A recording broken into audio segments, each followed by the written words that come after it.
जिन्हें हुक्का, बीड़ी, पान, तंबाकू, चाय, कॉफी, गुटखा, दमशंका, तीर्थशंका के लिए जाना हो, दरवाजा खुला है, उसके बाद नगर दरवाजा जा सकते हैं। जो लोग बहुत दिनों के बाद मिले हैं, जिन्हें वार्ता करनी हो, आपस में भी बाहर चले जाएं। केवल चैतन्य हृदय और जागृत मस्तिष्क के लोग यहाँ सब ऊर्जा विराजमान है, दूसरा कोई नहीं होगा, या तो आप या हम। अध्यक्षीय भाषण है। आदरणीय बंसती जहां उपस्थित हों सामने विराजमान हो जाएं। ये दरवाजा बंद करवा दिया जाए, पोर्ट्रेट कर दो। कोई आवागमन नहीं होगा, व्हाट्सएप बिल्कुल बंद। आपकी भाषा में आज के मुझे फेसबुक नहीं आती, इसलिए फेस टू फेस बात करता हूं। आपको अच्छे लगे सुनिए, नहीं अच्छे लगे तब भी सुनिए।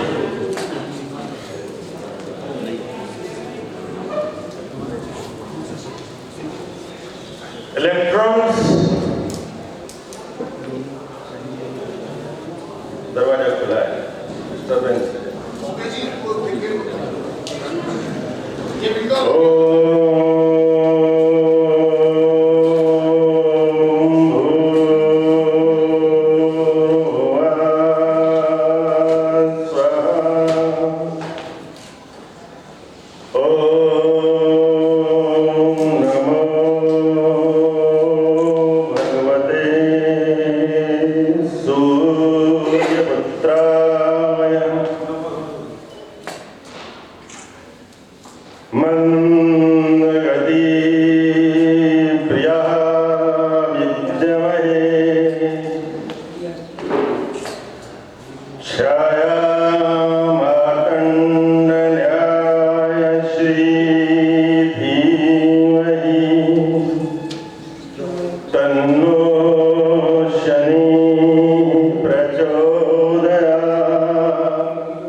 जो जन्मांग चक्र है, जिसे जन्म पत्र कहा जाता है,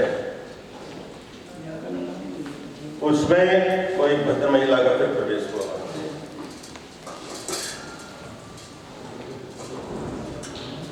जो प्रथम भाव है उसे लग्न कहा जाता है। कितने ज्योतिषी जानते हैं कि लग्न क्या है? कितने जानते हैं?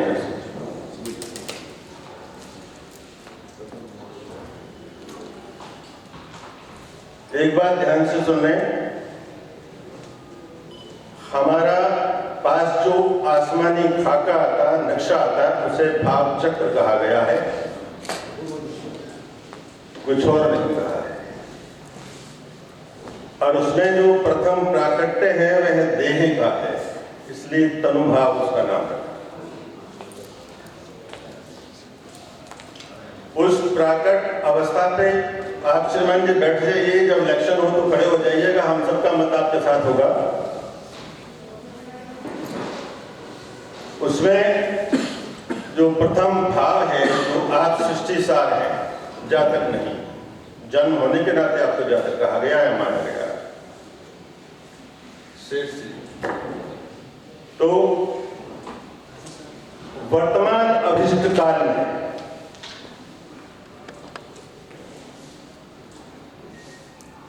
पूर्वी क्षितिज पर जो विशिष्ट आकृति उभरती है उसे लग्न कहा जाता है। कितना अच्छा होता है यदि आप भोर से प्रातः से इसी अवस्था में रहते हैं, चित्त प्रसन्न होता है। 18 प्रवर्तक पुष्प बरसाते यहाँ इस सभागार में, उसे लग्न कहा जाता है। आप पृथ्वीवासी हैं, तेज से वायु का प्राकट्य है, वायु से अग्नि और अग्नि से जल और उसके पश्चात आपकी धरती, ये अवनी, ये पूर्वी आई। पंडित जी जब प्रातः पूजा करा रहे थे तो बोल रहे थे, जल छिड़कते हुए, पवित्रो पवित्र है वह सब, अब अवस्था में, किसी भी अवस्था में है आप, पवित्र हो जाएंगे। जल छिड़कने से पवित्र नहीं हुए, लेकिन उन्होंने आगे उसमें जोड़ा, यह समृद्ध पुण्य का अक्षय जो भगवान कृष्ण को याद रखता है, स्मरण करता है, वही अंदर और बाहर से शुचिता को प्राप्त होगा, अन्यथा नहीं होगा। ये मूल भाव है उसमें। इसलिए जब भी आप अपने आसन पर बैठे, आधार शक्ति नमः कह करके बोलिए और उसको प्रणाम करिए, उस पर विराजमान होइए, तो वह जो स्थान होगा वह आपकी चेतनाओं को जागृत कर देगा और अवचेतन अवस्था को शून्य अवस्था में देगा, शून्य लोक पर।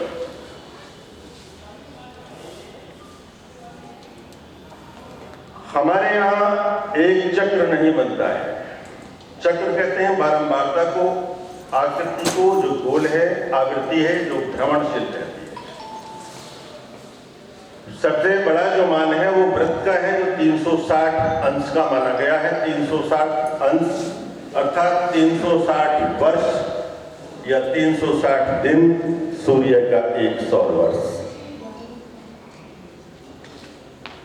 उसका आधा यदि हम करें तो अयन के रूप में हम लोग जानते हैं 180 दिन 6 माह हुए, 3 ऋतुएं हो गई आपके। 180 अंश एक त्रिभुज का जो 3 भुजाओं से घिरा हुआ क्षेत्र होता है उसका मान होता है। 180 अंश उसकी वैल्यू है।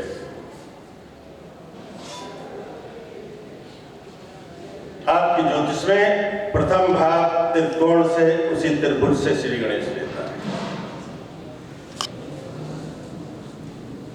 इस तरह से 4 त्रिकोण आपके जन्मांग में है।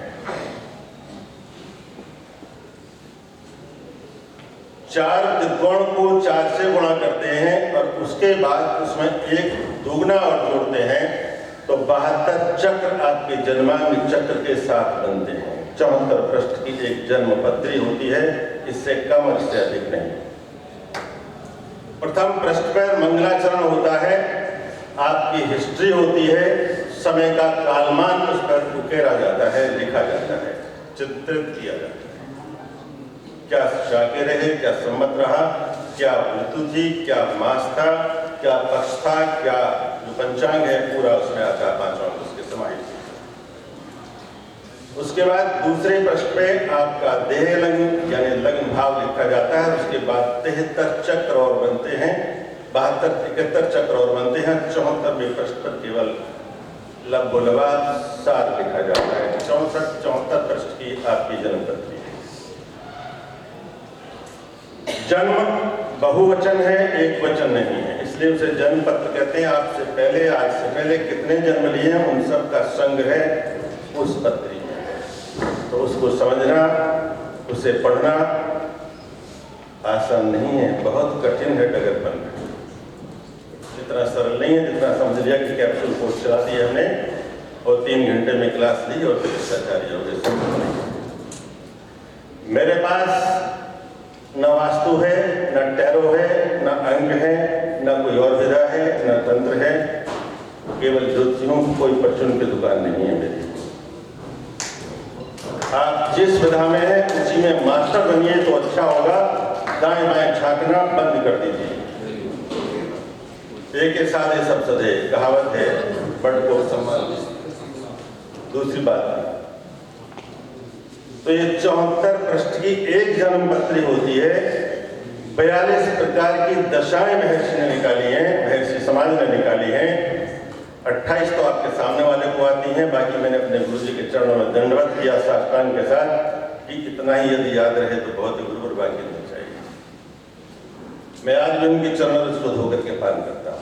अमृत पान, गंगा जल पान बाद में करता हूँ, पहले वो करता हूँ। 4 त्रिकोण है, प्रथम, पंचम और नवम एक त्रिकोण, द्वितीय, षष्टम और दशम दूसरा त्रिकोण, तृतीय, सप्तम और एकादशम तीसरा त्रिकोण और चौथा, 8वां और 12वां 5वां त्रिकोण। ये 4 त्रिकोण आपके जन्म। ये 4 ही काम करते, बाकी कोई काम नहीं करते। कभी इस पर मंथन कीजिएगा तो आपको पता लगेगा कि हम अब तक क्या कर रहे थे और हमें क्या करना चाहिए। आप सबको लाल पीले रंग की पगड़ी दी गई है, इसका सम्मान रखें। ज्ञान को कमजोर मत होने दीजिए और उसका उत्साह को क्षीण मत होने दीजिए। दोनों वर्ण ये कहते हैं।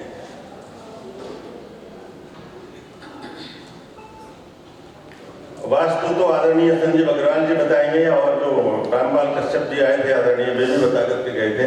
उन्होंने श्री गणेश ज्योतिष से किया था।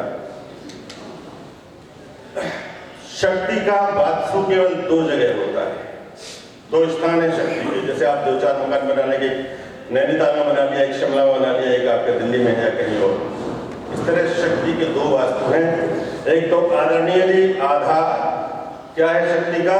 आहार में शक्ति का निवास है। जो भी आपके पास आएगी थोड़ी देर में आपको ले जाएंगे। या देवी सर्वभूतेषु क्षुधा रूपेण संस्थितः, लंच के लिए चलेंगे हम लोग भोजन.com टेबल पर। और दूसरा आहार में है शक्ति या फिर प्रहार में, तीसरा कोई निवास नहीं है उसका। ज्योतिष में ये दोनों पार्ट काम करते हैं। आहार कब करना चाहिए और प्रहार कब करना चाहिए, ये सूर्य बताता है, क्योंकि वह कालक है, कालमान का अधिष्ठाता देव है, गणना उसने दी है। अयन बताया, त्रिभुज बता दिया, 180 अंश बता दिए। आप धरती पे खड़े हैं, आपका एक ही चांद है अभी तक। यहां से एक सीधी रेखा चंद्रमा तक खींच दीजिएगा, जो आपने सीखा अपने पास रखिएगा, उसे मुझे मत दीजिएगा। एक सीधी रेखा खींच दीजिए चंद्रमा तक, और आपके जन्म नक्षत्र में जिसमें आपका अवतरण हुआ है, चंद्रमा से वहां तक रेखा खींचिएगा, तो जो सीधी रेखा पे लंब बनेगा वो उतने अंश का एक कोण बनाएगा। वही आपकी वार्षिक और वर्ष दशा है। चाहे वह शुक्र की है तो 20 अंश पे भरणी होगा, पूर्वा फाल्गुनी होगा और पूर्वा आषाढ़ा नक्षत्र होगा। यदि आपका जन्म सूर्य की महादशा में हुआ तो उससे वो दूरी 6 अंश 6 डिग्री की होगी, चाहे उत्तरा आषाढ़ा हो, उत्तरा फाल्गुनी हो अथवा कृतिका। नई रचना हो जाता है। एक निवेदन और, गरिमा में मंच पर उपस्थित दिव्य विभूतियों और सभागार में सभी उपस्थित पुनीतात्माओं एवं आदरणीय बच्चों,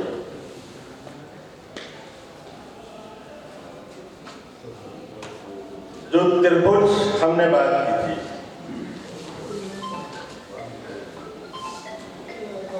पूरे विश्व में एक निशान चलता है लाल त्रिकोण।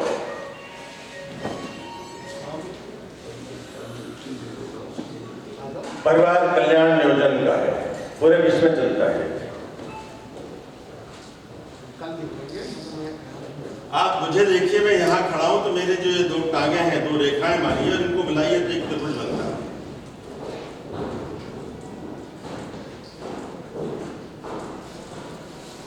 ठीक, दोनों शोल्डर्स को मिला के ब्रह्मरंध्र तक एक रेखा खींचिए, एक त्रिभुज।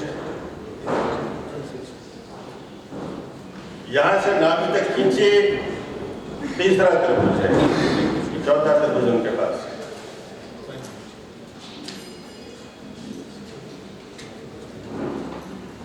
तो तीसरा त्रिभुज जो है वह आता है पैरों के पास, मस्ती प्रदेश के आसपास। आयुर्वेद के में 8वां जो भाव है, 8वां जो अंग है, जिसे हम भूत विद्या कहते हैं, जो थ्योरी ऑफ मैटर्स, वो नहीं पढ़ाया जाता अभी, इसलिए आयुर्वेद बहुत पीछे है। एलोपैथी ने इसलिए तरक्की कर ली है। वहां उसे बीडी डिपार्टमेंट कहते हैं। जब भी गृहस्थ आश्रम से संबंधित कोई समस्या होती है तो बीडी डिपार्टमेंट में जाना पड़ता है। एक बी और दूसरी बी को आप मिला दें तो हम हो जाता है, डब्ल्यू हो गया है। इस रेखा को यूं खींचिए, इनको बीच में जो भाव बनेगा वो प्रथम भाव होगा।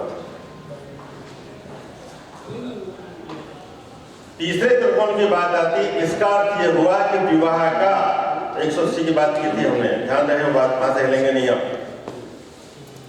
180 अंश कहां होगा? ठीक आपके सामने, जीवनसाथी.com। पार्टनरशिप आई, आपका व्यापार आया, पार्टनरशिप के साथ साथ में आपकी साझेदारी आई, आपकी मित्रता का संबंध आया, वैचारिक मतैक्य आया वहां से। तो विवाह का प्रथम कारक भाव तीसरा हुआ, तीसरे त्रिकोण की बात करें। दूसरा, उसकी एक भुजा कहां ठहरेगी जाकर के सप्तम पे, तो सप्तम हुआ। वैज्ञानिक चले गए, मुझे विज्ञान नहीं आता, लेकिन बात विज्ञान में ही करते हैं हम, और कुछ आता ही नहीं है। 37 साल तक जीपीएस में फिजिक्स पढ़ाई थी 11-12 को, गलती की ज्योतिषियों में। तीसरी जो भुजा 11th हाउस में जाएगी, तो विवाह के 3 सूचक भाव है, तृतीय, सप्तम और एकादश। यदि इनका अटूट संबंध हो, अटूट संबंध होगा, तीनों में परम मित्रता है। त्रिभुज का एक बेस यही है कि उनमें त्रिकोण के तीनों भाव जो आते हैं उनमें आपस में परम मित्रता होती है, शाश्वत मित्रता। तो हमें पहले ये 3 देखने चाहिए। तीसरा भाव वीर्य त्याग का है, आपका प्रोटोप्लाज्म वहीं से निकलेगा, अष्टम से। अष्टम से पहले डेथ नहीं हो सकती आपकी।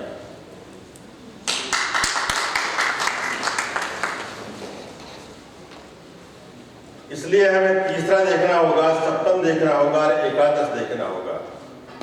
18वीं 24वीं की ज्योतिष जो हम करते हैं, बंद कर दीजिए उसे।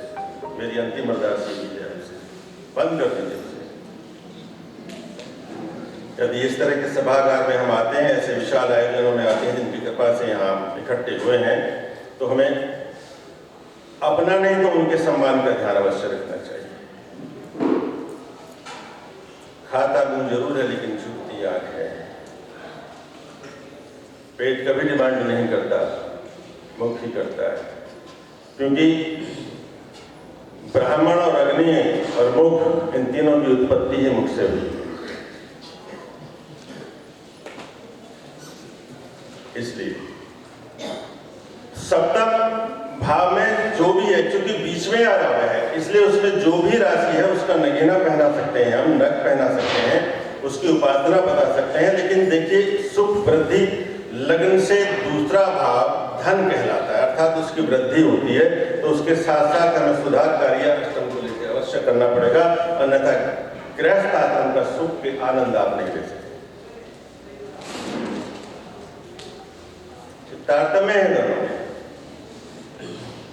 छठा भाव बारात का है और अष्टम डोली का है। पंचम भाव से हम राज्य नर्तकी देखते हैं, अर्थात मनोरंजन केवल पंचम भाव में था, फोटोग्राफी वहां चली गई। आंख का सुख दूसरे से चतुर्थ बैठता है। तो आप कहते हैं कि विवाह में बाधा, बाधा शब्द अडिग है, अर्थात विवाह होने में बाधा कहा आपने, या विवाह होने के पश्चात वैवाहिक जीवन में बाधा कही, वो अलग बात है, लेकिन बाधा तो है। छठे भाव में जो बारात का है, वहां पर यदि भीड़ होनी चाहिए तो अच्छा है, लेकिन अगर 2 ग्रह बैठ गए और उससे छठे से छठे 2 ग्रह बैठ गए, तो व्यक्ति की विवाह वृद्धि हो जाती है, जातक की विवाह वृद्धि हो जाएगी। मेरी कोई भी बात 90% से कम नहीं है, आप आजमा के देखिएगा अपने रिकॉर्ड में, यदि रिकॉर्ड्स रखते हैं तो। जनपद का, जैसे कि मुझे गलत आदत है, मैं रखता हूँ, बहुत सारी गलतियां की हैं। आप एक ये भी नहीं शुरू कर दीजिए, आपको अच्छा रहेगा, आपको लाभ होगा इससे।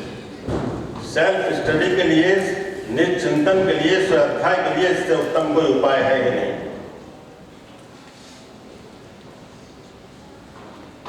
दूसरी बात, आपसे ने बात की थी कि हम तुलसी विवाह करा दें, हमें अधिकार नहीं है तुलसी विवाह कराना। तुलसी हमारी माँ है, नारायण की पत्नी भी है। देवठान एकादशी पर हम तुलसी विवाह करते हैं तो अपनी पुत्री मान के शादी गारंटी के साथ करते हैं। इसलिए तुलसी विवाह कदाचित नहीं करेंगे, बंद कर देंगे। जब तक धर्म सिंधु का 405 पृष्ठ ये कहता है कि अर्घ विवाह किया जाए, ऐसे जातक का आप ग्रंथ देख सकते हैं। अर्क सूर्य का पौधा है। पहले एक निवेदन और है कि जो सप्तम भाव है, वो सप्तम में ऐसा है क्या, हमें वो देखना होगा। आसमान में जो 7 एनर्जी है वो यहाँ भी है। सप्तम भाव में एक एनर्जी रहती है, उसे काइनेटिक एनर्जी के नाम से जाना जाता है। और आदरणीय विद्युत परिषद, काइनेटिक एनर्जी अकेली नहीं होती, युगल सरकार है, ये 2 से मिलकर के बनी है। और एनर्जी का ट्रांसफर होता है। We can not generate the energy, हम पैदा नहीं कर सकते, इसको स्वतः होती है, केवल ट्रांसफर कर सकते हैं। यहाँ से उठा के बाहर रख सकते हैं, कहीं से कहीं भेज सकते हैं, लेकिन आप सभी लोग यही करते हैं, कुछ और नहीं करते। ऑस्ट्रेलिया में व्यक्ति बीमार है, महामृत्युंजय जो यहाँ हो रहा है वो वहाँ ठीक हो जाएगा। एनर्जी काइनेटिक एनर्जी का सप्तम भाव में मैकेनिकल एनर्जी और केमिकल एनर्जी 2 होती है, दोनों मिलकर के काइनेटिक एनर्जी बनती है। एक उदाहरण आपको दूं मैं कि यदि बाहर अभी हाईवे है, यहाँ कोई बस यदि खराब हो जाती है, रुक जाती है और ड्राइवर कहता है कि गाड़ी सेल्फ नहीं दे रही है, तो कृपया कुछ सवारियां उतर जाएं, इसमें धक्का लगा।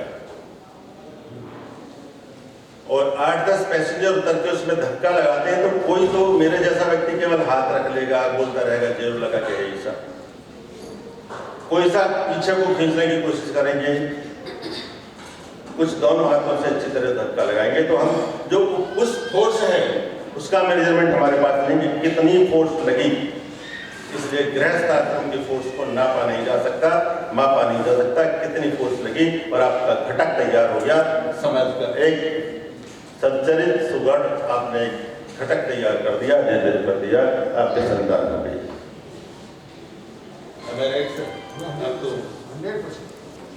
Thank you. तो ये जो काइनेटिक एनर्जी है उसको मेंटेन करना होता है, अंधे होकर के वह नहीं कर सकते आप, ये ध्यान रहे बात। और ये बात जितने भी आचार्य हैं जब पाणिग्रहण संस्कार कराते हैं तो उस नव युगल को, नव दंपति को अवश्य बताएं। हमारा धर्म है ये, सामाजिक धर्म है हमारा ये। क्योंकि विवाह गृहस्थ आश्रम का प्रवेश द्वार है, तो ऐसे ही नहीं प्रवेश किया जाएगा उसमें, उसकी बाधाएं हटाई जाएंगी, उसको सुंदर बनाया जाएगा, उसको महकता, चमकता, दमकता बनाया जाएगा, ताकि उसमें प्रेम और सौहार्द का निवास हो। निवेश है अगले जन्म का, उसमें अगले जन्म का, अगले आयु का, उसमें अगले वंश का, पुत्र वृद्धि का निवेश है वहां आश्रम। इसलिए मनोरंजन नहीं है कि सारे दिन नेट खोल कर बैठ जाओ। मेरे 4 करोड़ फॉलोअर्स हैं, जब यहाँ से जाएंगे 4 आदमी ढूंढने से नहीं मिलेंगे, इसलिए 4 करोड़ इकट्ठे किया आपने। आदरणीय वरिष्ठ जी विराजमान है, हमने एक संकल्प ले लिया है, बिना किसी को बताए कि हम 1 या 2 बच्चों से अधिक उत्पन्न नहीं करेंगे। एक विदेश भाग जाएगा, एक हमें वृद्ध आश्रम में भेज देगा, या समय पर वो कहीं दूर किसी शहर में सर्विस कर रहा होगा, उस समय नहीं आ पाया होगा, क्या करेंगे हम पितृ ऋण उतारने के लिए? किससे सकता है? पितृ ऋण की बात नहीं है। आपका एक कर्तव्य है, शास्त्रीय और वैदिक दोनों, सामाजिक और पारिवारिक। वेद ये कहता है, याम वेदाम देवगणाम पितृश्च उपास्ते तयामा मध्य मेधाग्नि मेधाविनम। जो ऊर्जा मेरे पूर्वजों ने, मेरे देवताओं ने, मेरे ऋषियों ने पितृश्च उपास्ते सींचते चले आए हैं, उस संस्कृति को मैं पनपते फलते फूलते हुए देखूं और उसमें अपना योगदान दूं, उसे रुकने नहीं दूं। वेद कहता है। इसलिए विवाह करना चाहिए और वंश बढ़ाना चाहिए, सीमित नहीं रखना चाहिए, सरेंडर नहीं करना चाहिए। आप डर गए, हम कह दें कि जी मैं वेद पाठी हूँ, गलत बात। आप मानते कितना है?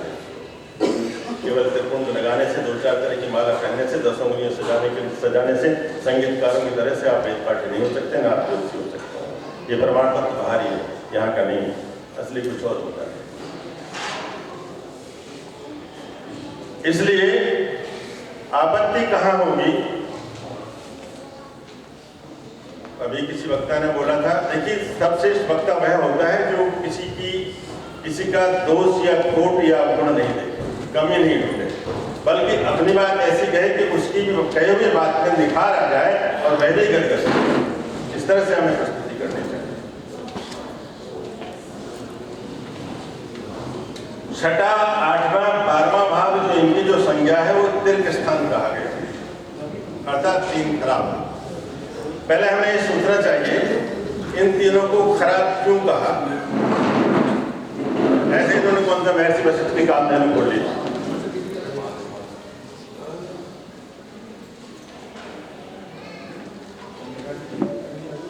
उपाध्याय जी आप 1 मिनट खड़े हो जाएंगे, अच्छे लगते हैं आप खड़े। आपकी लगनी क्या है? सिंह जी, सिंह। बैठ। इस रो में कोई विद्वान खड़े होंगे? कोई भी खड़े होइए, आप केवल लगन बोल दीजिए मुझे। आप मकर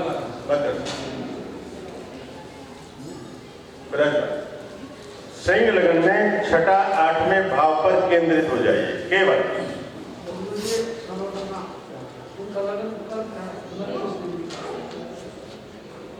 गणिया जी तक तो सभी का कर्क राशि हृदय है, कोई और बात? राशि समाज वशिष्ठ जी बोलिए, हमने कुछ असत्य कहा? कर्क राशियों के हृदय है तो सभी का किसका नहीं? हम वही लेंगे आप पुण्य सब दे रहे हो। तो आपने बोला सिंह लगन आपकी है और आपने बोला था कि मकर लगन आपकी है। एक अग्नि तत्व की है, दूसरी पृथ्वी तत्व की है। सिंह लगन में छठे भाव में पृथ्वी तत्व आता है, मकर राशि आती है, और 8वें में मीन राशि जल तत्व की राशि आती है, और 12वें में वापस जल तत्व की कर्क राशि आती है। 6, 8 भारे की अटूट मित्रता है, इसलिए भारी पड़ते हैं पूरे जन्मांग पे। और आप कहते हैं कि खराब है, इसलिए भारी पड़ते हैं। कहीं नहीं मिलेगी आपको ये बात, यहीं मिलेगी, क्योंकि आप सभा की रौनक हैं। आपकी मकर लगन की वायु तत्व की राशि मिथुन छठे में है, अग्नि तत्व की राशि अष्टम में है, और द्वादश में वापस कौन सी राशि है? अग्नि तत्व की राशि है। मुझे कोई ऐसे हाथ दिखा दे जो बिना हवा के दिया जला ले तो मैं 100 बार उसके हाथों को बलाई दूं। 100 बार, एक बार नहीं, बिना हवा के कोई दिया जला दे, वो जल जाए। आप हवा निकाल दीजिए यहाँ से, देखें कैसे जल जाए, कैसे प्रज्वलित रहते हैं। इसलिए वायु और अग्नि की अटूट मित्रता है, इसलिए पूरे जन्मांग के 9 के 9 भावों में भारी पड़ते हैं। ये संबंध कहीं और है ही नहीं, इसलिए हमने त्रिकोण की उसकी बात की।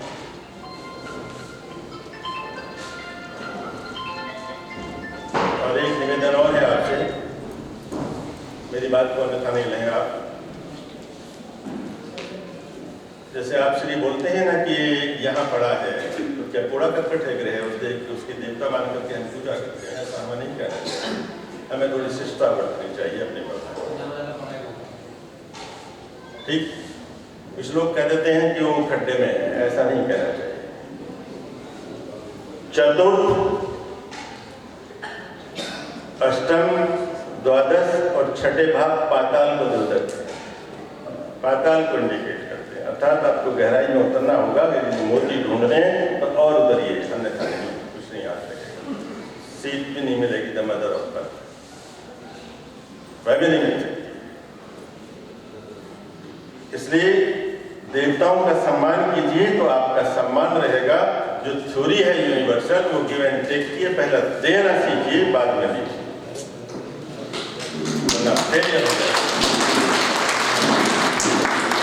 यूनिवर्सल थ्योरी है, हम उसे याद रखते हैं, इसलिए वो हमें याद रखता है। अपना कोई संबंध नहीं है मेरे उसके बीच में, हमारे उसके बीच में कोई संबंध नहीं है।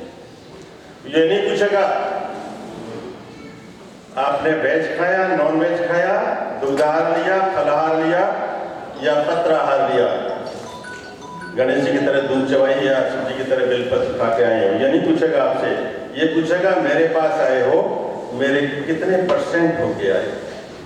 बस उसे मंदिर कहते हैं, अर्थात मन का भी प्रवेश वर्जित है उसके दरबार में, नहीं जाएगा, बाहर छोड़ दीजिए उसको, ये भटकता बहुत है, इसलिए उसका नाम मंदिर है। केवल जूते छोड़ने से अंदर चले जाएंगे ऐसा नहीं है, मन तक बाहर होना चाहिए। तो ज्योतिष में आए हैं, ज्योतिष मंदिर में आप विराजमान हैं, तो संसार को बाहर नहीं, मानसिक प्रदूषण से मुक्त हो जाइएगा, तभी हम कुछ सीख सकते हैं, कुछ बन सकते हैं, कुछ सोच सकते हैं। शनिवार को यदि चित्रा नक्षत्र आ जाए तो 4 कीले लेके अपने मकान के चारों तरफ गाड़ दीजिएगा, दोपहर अपराह्न से पहले उन कीलों को कुएं के जल से धो लीजिएगा, मंगल का तत्व उसमें आ जाएगा और मंगल भवन अमंगलहारी, ये चौपाई आप सबको याद है, या मंगल गायत्री याद हो ना, गाड़ दीजिएगा। आपके घर में कभी भी ऊपरी हो, नीचे की हो, दाएं की हो, बाएं हो, कोई भी नेगेटिव ऊर्जा बहुत कहते हैं आप लोग, नेगेटिव एनर्जी बहुत कहते हैं। मैंने साइंस में पढ़ाई नहीं कभी, या तो नेगेटिव चार्ज पढ़ा था या पॉजिटिव चार्ज पढ़ा था, जब तक ये दोनों नहीं मिलेंगे सर्किट पूरा हो ही नहीं सकता। कैसे कर लेंगे आप? वो स्विच देख रहे हैं, कहीं भी स्विच होगा, ये इसमें का, इसमें भी 2 ही पॉइंट है, एक में करंट होगा, दूसरे में नहीं होगा। जब आप कनेक्ट करेंगे तो वो चालू हो जाएगा।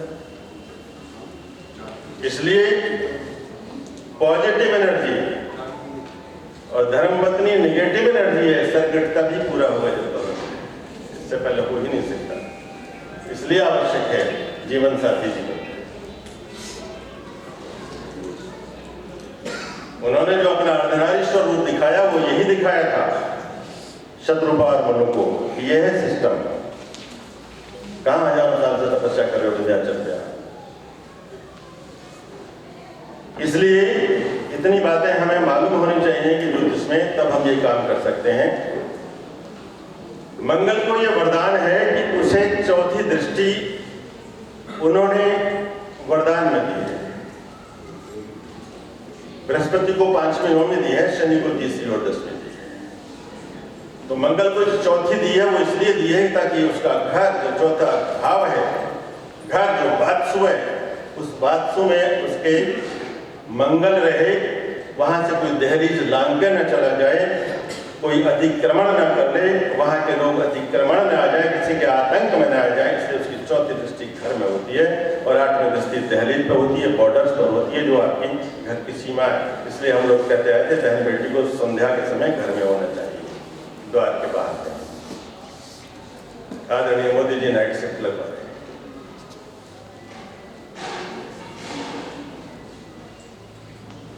तो क्या होगा? कहीं ना कहीं कुछ तो बिगड़ेगा, व्यवस्था बिगड़ जाएगी। होम साइंस की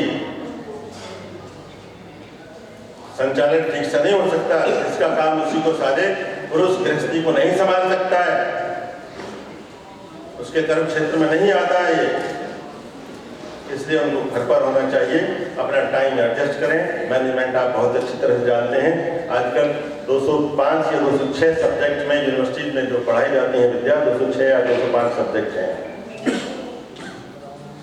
कभी ध्यान दीजिए इस बात को, उन्होंने कहा था कि मैं ईश्वर की संतान हूं, ईसा मसीह ने। दूसरे साहब ने कहा था कि मैं उसका संदेश वाहक हूं अल्लाह का।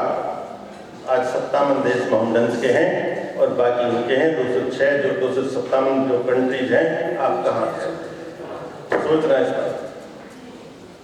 जबकि आपके यहाँ कृष्ण कहता है मैं स्वयं भगवान हूं, उसके बाद यह हाल हमें ढूंढना पड़ता है कि दूसरे वंशल जी कहाँ हैं, तीसरे मुदगल जी कहाँ हैं, शुक्ला जी कहाँ हैं, ठाकुर जी कहाँ हैं। क्यों? जो उसमें विकार हम लेके आए थे, कोई और नहीं लेके आया। जब हम 2-4 सम्मेलनों में जाते हैं, थोड़ा बहुत धन की मदद करते हैं, वहाँ उनसे गोल्ड मेडल लेते हैं और अपने आकार से बड़ा एक बोर्ड लगा देते हैं द्वार के बाद में, तो फिर यही होगा, पता नहीं होगा, फिर कुछ और नहीं होगा, और कुछ नहीं होगा।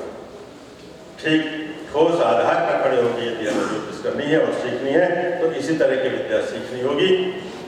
अकेला कोई भी ग्रह स्वतंत्र रूप से कोई फल देने में असमर्थ है, सामर्थ्य नहीं है उसकी। किसी भी भाव में हो, किसी भी राशि में हो, किसी भी नक्षत्र में हो। और देखिए, यदि आपको मेरी बात बहुत कड़वी और सच्ची लगे, सच घटे या बढ़े तो सच ना रहे, और झूठ सीमा जानता ही नहीं।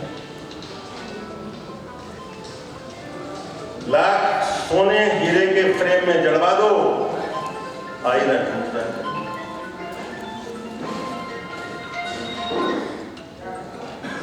इसलिए सच्चाई पर रहना चाहिए हमें, दूसरी किसी और बात पर नहीं।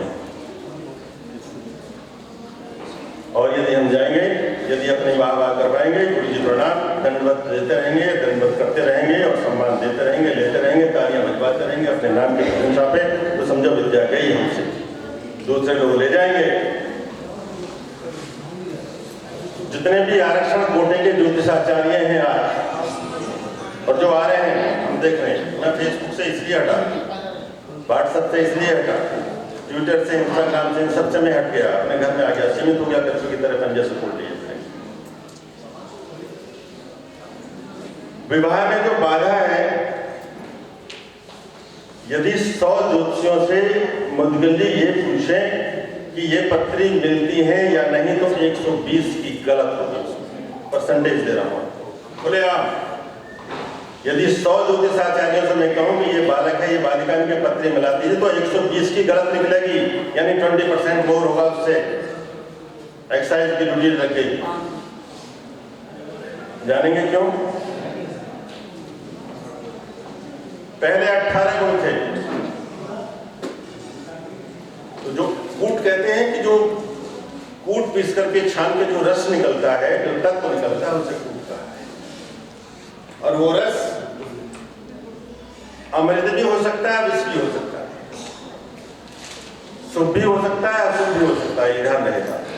इसलिए कूट को जो अंक दिए गए हैं,